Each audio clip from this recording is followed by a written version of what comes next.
Assalamualaikum warahmatullahi wabarakatuh. Bertemu lagi di channel Aryadin. Kali ini saya akan membagikan pembahasan terakhir untuk tryout kompetensi teknis P3K Guru SD, yaitu soal IPS nomor 1 nomor 51 sampai 60. Bagi Anda yang baru mampir di channel kami, jangan lupa untuk subscribe dan tekan loncengnya untuk mengetahui update soal-soal P3K SD yang terbaru. Dan bagi yang ingin belajar bersama di grup Telegram, link grupnya ada di deskripsi video ini. Dan yang belum mencoba tryout ini, linknya juga saya kasih di deskripsi video ini. Mari kita lanjutkan ke pembahasan. Soal nomor 51, letak astronomis berpengaruh terhadap perbedaan iklim di setiap wilayah. Perbedaan iklim ini dibatasi oleh garis lintang. Daerah beriklim sedang selatan terletak di antara, yaitu D 40 derajat lintang selatan sampai 60,5 derajat lintang selatan. Jadi letak astronomis atau daerah iklim di dunia ini dibagi menjadi 7 ini. Yang pertama, daerah beriklim dingin utara.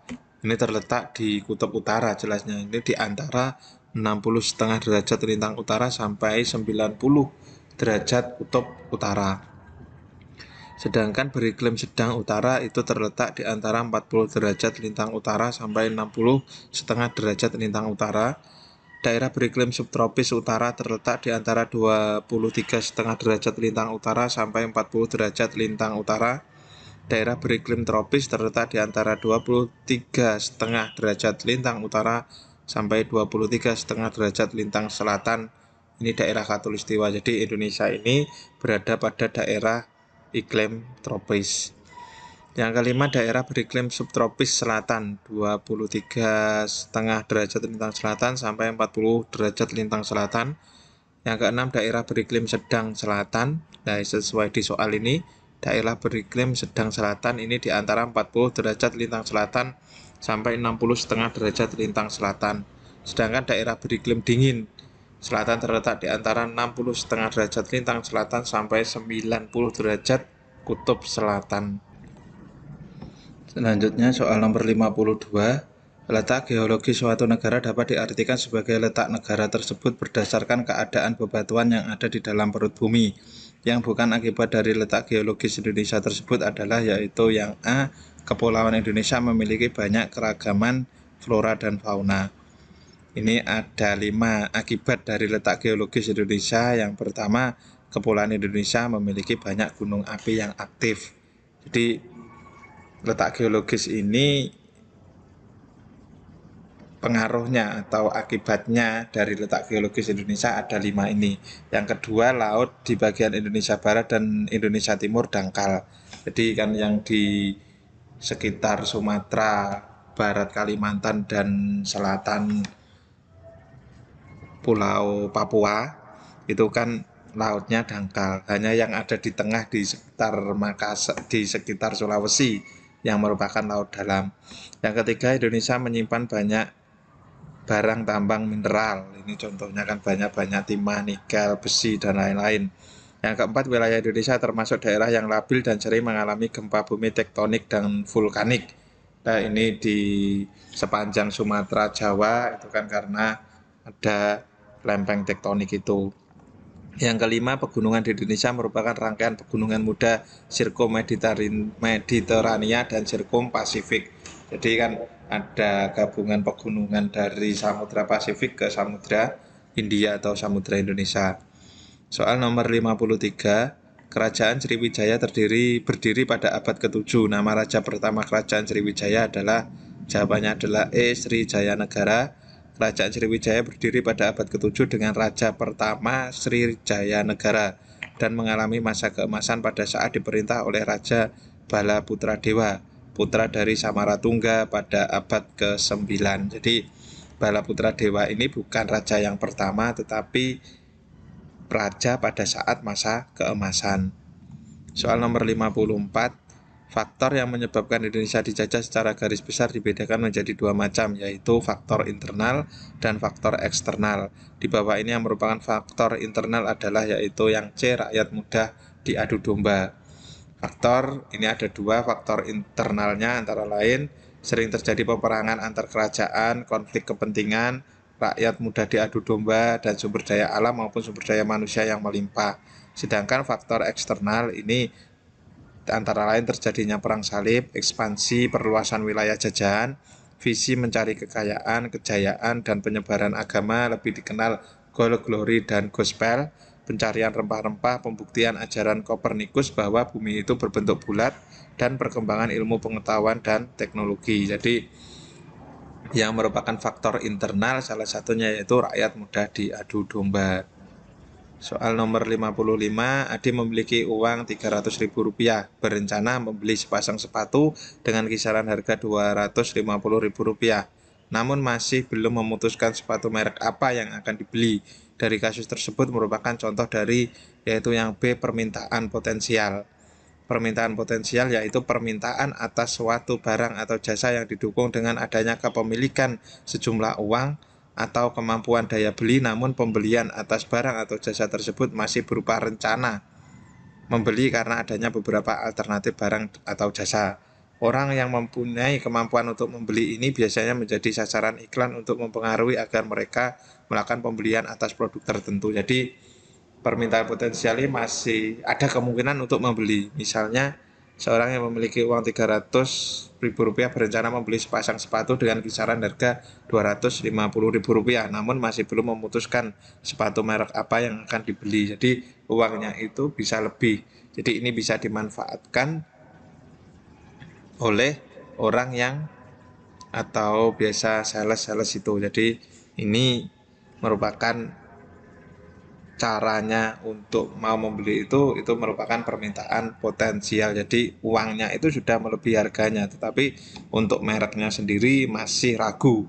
Nah ini tugas sales itu biasanya kan yang pemasaran itu untuk meyakinkan bahwa mereknya itu adalah yang terbaik. Soal nomor 56, manusia berinteraksi dengan yang lain. Keterjalinannya membentuk hubungan timbal balik yang saling menguntungkan. Terpenuhi segala kebutuhan adalah bagian dari keterhubungan ini. Keterhubungan ini terjalin atas, yaitu yang C, asas sosialitas. Yaitu sebagai makhluk sosial, manusia hidup bersama dengan sesamanya. Ia butuh bergaul dengan orang lain. Dalam kehidupan bersama dengan sesama ini, maka akan terjadi hubungan yang mempengaruhi timbal balik. Jadi hubungan timbal balik ini merupakan asas sosialitas. Sedangkan asas moralitas ini setiap individu akan menerima pengaruh dari individu lainnya. Manusia memiliki kemampuan untuk membedakan yang baik dan tidak baik, dan pada dasarnya ia berpotensi untuk berperilaku baik atas dasar kebebasan dan tanggung jawabnya. Kemudian asas individualis, individu antara lain memiliki kediri sendirian, subjektivitas, ia berbeda dari yang lainnya dan memiliki keinginan untuk menjadi seseorang sesuai keinginan dirinya sendiri. Sekalipun ia bergaul dengan sesamanya, ia tetap adalah dirinya sendiri. Sebagai individu, ia tidak pasif, melainkan bebas dan aktif berupaya untuk mewujudkan dirinya. Yang terakhir, asas potensialitas, potensi yang ada pada manusia yang memungkinkan ia akan mampu menjadi manusia, tetapi untuk itu memerlukan suatu sebab, yaitu pendidikan. Jadi untuk menjadi orang yang sesungguhnya atau potensinya itu supaya ada, itu harus melalui pendidikan. Contohnya dalam aspek kesusilaan, manusia diharapkan mampu berperilaku sesuai dengan norma-norma moral dan nilai-nilai moral yang diakui. Soal nomor 57, di negara sedang berkembang bertambah penduduk terjadi secara signifikan. Angka kelahiran melonjak dengan cepat dalam kurun waktu yang relatif singkat. Produktivitas yang rendah dan angka kemiskinan yang cukup tinggi pun menjadi bagian dari permasalahan yang ditemui di negara berkembang. Pertumbuhan kesejahteraan ekonomi pun tergolong rendah. Pertambahan penduduk yang terjadi di negara berkembang menjadi hambatan dalam pembangunan karena yaitu yang E, hampir seluruh pendapatannya habis untuk keperluan konsumsi. Kalau suatu negara berkembang penduduknya banyak, maka ini hampir seluruh pendapatannya habis untuk keperluan konsumsi. Sebagai subjek penduduk merupakan faktor pelaku proses pembangunan. Penduduk merupakan beban sekaligus potensi bagi suatu negara. Apabila suatu negara pertumbuhan penduduknya sangat tinggi, ini merupakan masalah. Salah satunya pendapatannya habis untuk keperluan konsumsi. Soal nomor 58, konsep di mana seseorang akan melakukan hal terbaik untuk mendapatkan pemenuhan kebutuhan yang diinginkan dengan kesempatan yang ada disebut, yaitu yang D, berpikir pada margin. Konsep ekonomi rasional merupakan suatu konsep di mana seseorang akan melakukan hal terbaik untuk mendapatkan pemenuhan kebutuhan yang diinginkan dengan kesempatan yang ada. Jadi ini merupakan berpikir pada margin. Soal nomor 59, peredaran matahari pada bidang ekliptika dalam jangka waktu 1 tahun mengakibatkan terjadinya pergeseran dari letak terbit atau terbenamnya dibandingkan dengan letak kemarin yang dinamakan peredaran semu matahari tahunan. Jarak antara bumi dan matahari terjauh terjadi pada tanggal yaitu yang 21 sampai 22 Desember. Kemiringan sumbu rotasi bumi mengakibatkan matahari terlihat bergeser ke utara dan selatan garis khatulistiwa ketika bumi mengitari matahari. Jarak bumi terjauh dari matahari pada 21 sampai 22 Desember dan 20 sampai 22 Juni terjadi karena garis edar bumi berbentuk elip. Jadi ini pada tanggal 20 sampai 22 Juni ini kan bumi terasa agak dingin sampai sekarang pun karena matahari itu merupakan agak jauh dari bumi, tapi puncaknya pada tanggal ini. Nah ini kalau kita bisa melihat biasanya kan matahari bisa terbit dari agak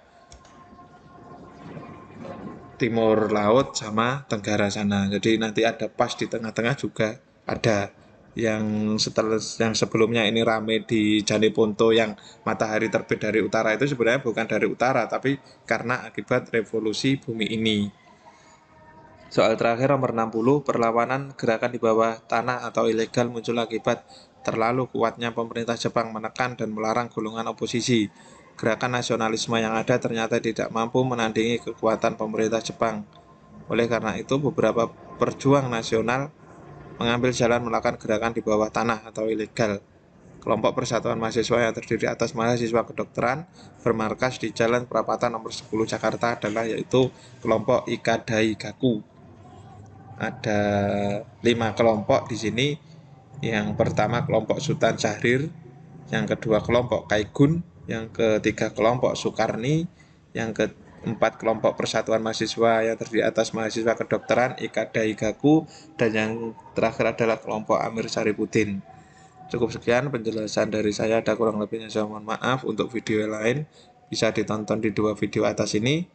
Saya akhiri, cukup sekian, wassalamualaikum warahmatullahi wabarakatuh.